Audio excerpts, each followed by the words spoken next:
What's up, folks? This is Justin from Books, Bricks, and Boards. Merry Christmas. It is Christmas Eve while I'm filming this, and hopefully I'll have this up by the end of the day. And today I'm going to talk about the 5 best RPG products that I picked up in 2022. So obviously there is going to be a lot of WotC stuff that I'm talking about today. Everything that guy just says is bullshit. Thank you. Okay, well, so there's not going to be a lot of WotC stuff, that's true. But I am going to be talking about my 5 favorite RPG products that I picked up in the year of 2022. And some of them I had a long wait to get to, but they've been worth that wait. So we're going to talk about some of the stuff that's back here behind me today. Let's get into it. Look.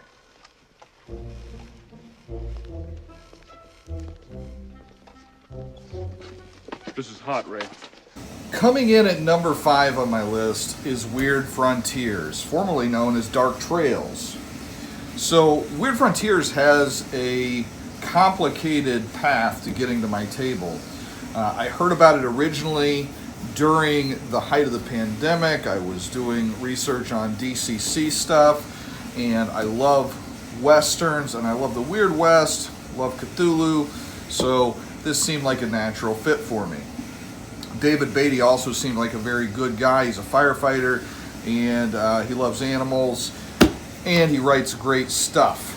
So I got in on the late backer program for Dark Trails, and of course it was originally going to ship, I think, by the end of 2020, and then it got pushed and pushed and pushed, and then they had a disagreement with, I believe, Chaosium over the name, because Chaosium has Down Darker Trails for the Cthulhu game, and they changed the name to Weird Frontiers. But through it all, David was great. David kept us updated as to what was going on. He shipped a mammoth tome. I mean, this thing is just huge. It's like 900 pages of gaming goodness. And it has a really cool set of characters that you can play. You could use these in your Dungeon Crawl Classics campaigns. You could use these in your Mutant Crawl Classics campaigns.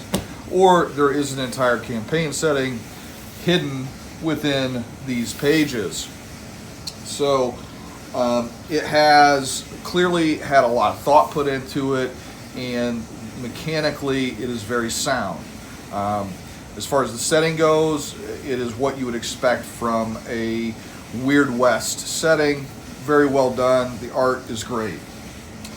The only things that keep this from being higher on my list are related to the physical product. And it's not because it's not quality. It absolutely is.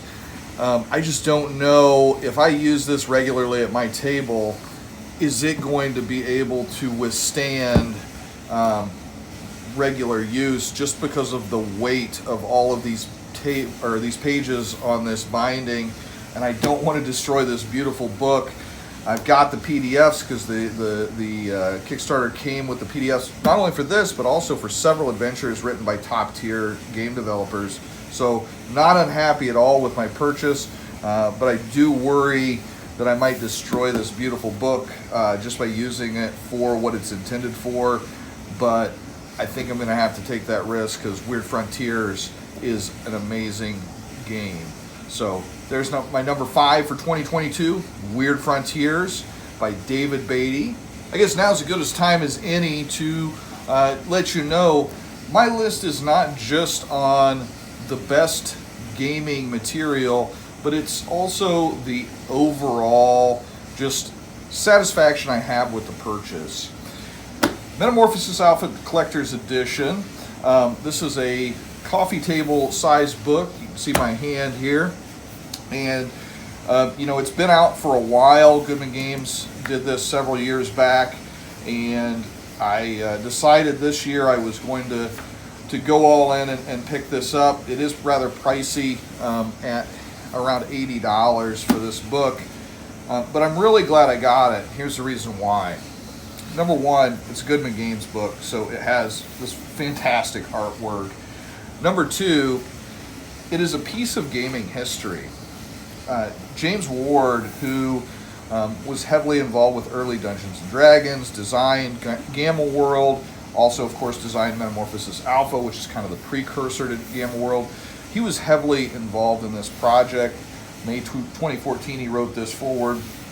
And he kind of explains the atmosphere in the gaming industry as he was creating the original Metamorphosis Alpha, which this is the original. It's not one of the other editions. It's actually a recreation of the first edition.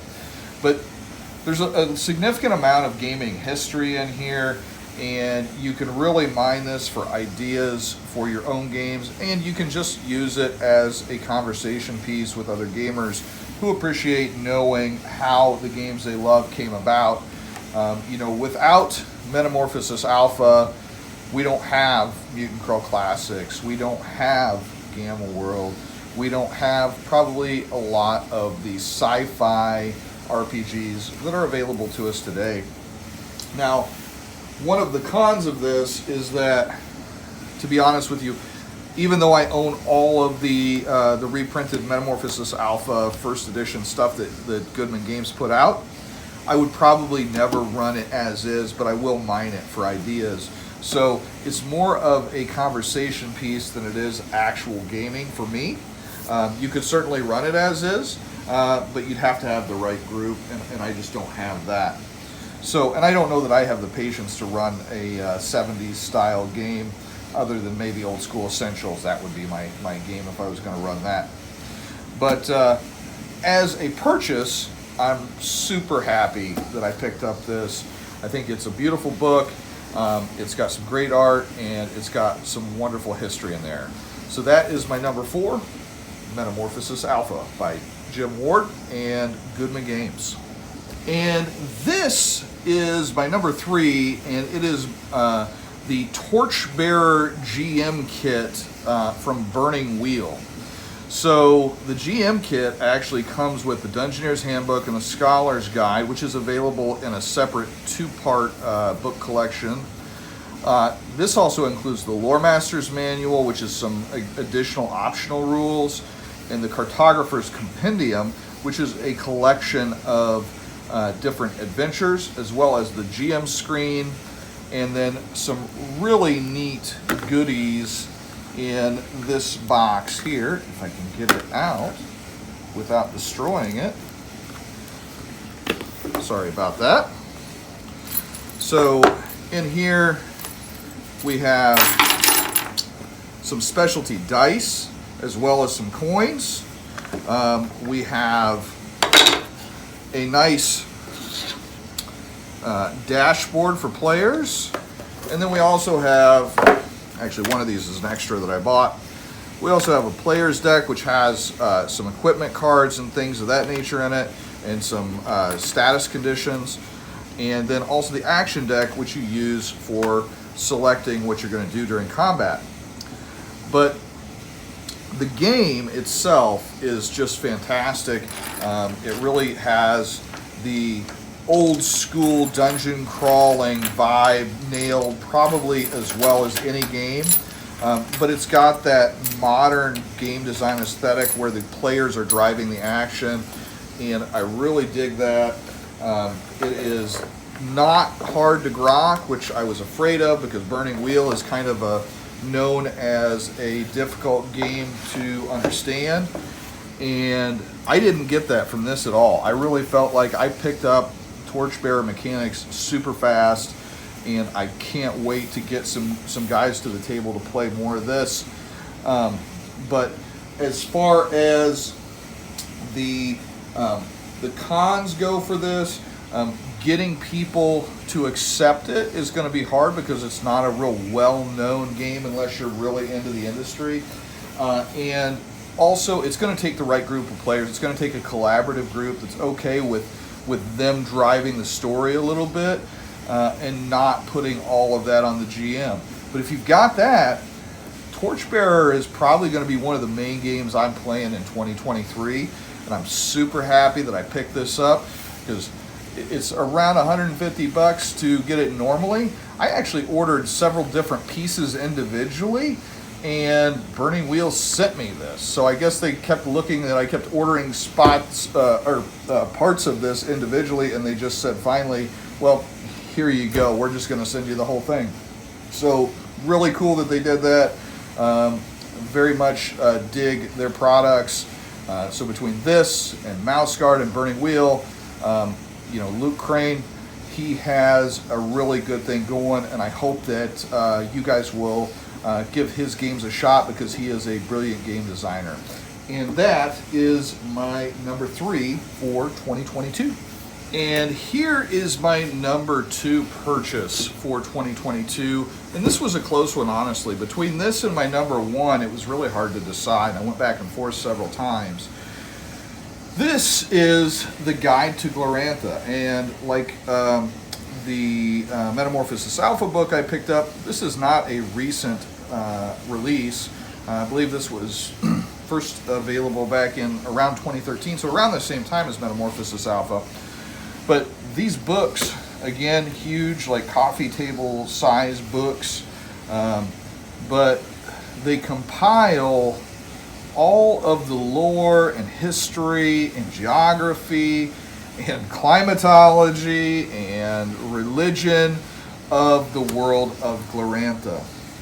This is a world that Greg Stafford started building in the 60s. Yeah, that's right, before D&D, before any of this.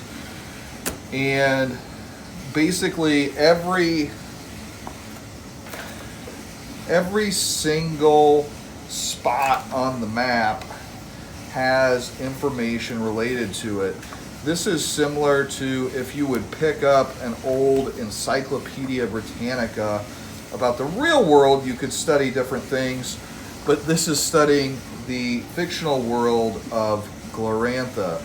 And it's just really clear that Jeff put a ton of effort into how he designed his world, and it is just a thing of beauty that you have these deep and very detailed discussions on politics and religion and cultures from a world that doesn't even exist. It took 2 of these books, and they are amazing. If you're going to play RuneQuest and you have the means to pick this up, I would highly suggest it.